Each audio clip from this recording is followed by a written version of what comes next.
Thus, a legend was born. HAL Laboratories' greatest contribution to the world of video gaming was the cute little pink ball Kirby, and this was his first incarnation.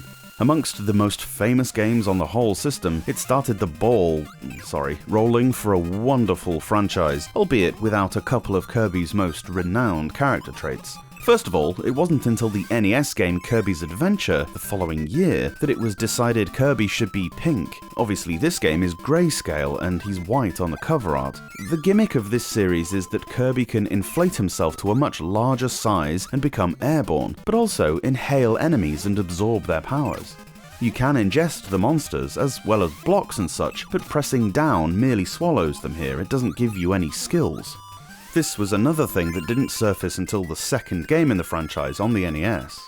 Focusing for a moment on the things that this game did start should hopefully show why Kirby's Dream Land is still a massively important release for both the series and the console itself. Released at arguably the peak of the Game Boy's lifespan, it was hugely successful and basically set HAL up for life, with many sequels even to this day.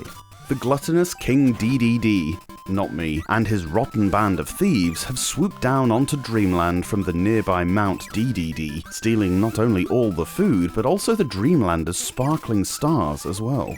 Kirby, as all good heroes do, steps up to the plate to try to get them back. There are 5 levels to play, traversing forests, cloudscapes, castles, and more. Jumping is done with A, but be aware that in his normal mode, Kirby doesn't have any attacks. You hold the B button to start the vacuum going, and if something stumbles into range, then Kirby will consume it.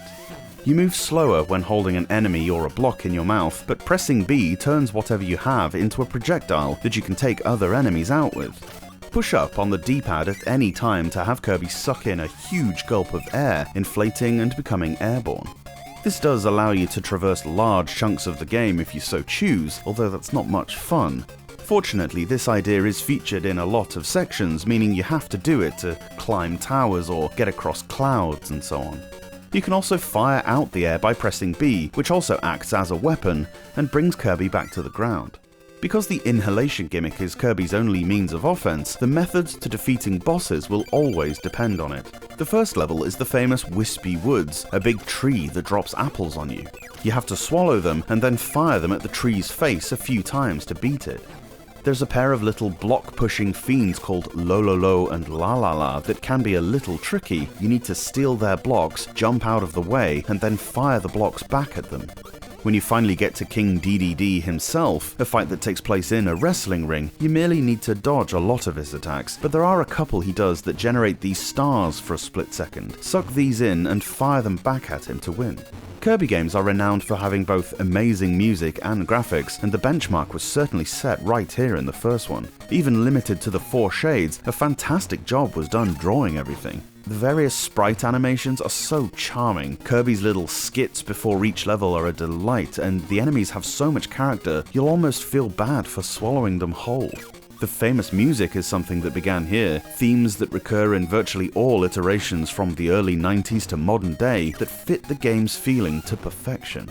Aside from the professionalism of the game's presentation, part of the reason why I think Kirby's Dream Land was so successful is because despite its original mechanics, it's still so intuitive. The game wasn't hampered by crushing difficulty. Potentially you could argue the game is too easy and you can easily beat it on your first try, although to make that argument would be to miss the point. I certainly think these more relaxed games have their place. Not everything needs to be brutal, and based on the experience you'll have while adventuring through Dreamland, I would expect that the ease of your passage was a conscious decision. HAL wanted you to see it all.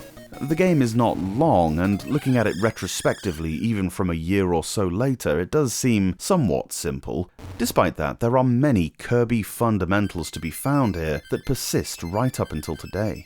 For something to be both timeless and a piece of history is quite remarkable.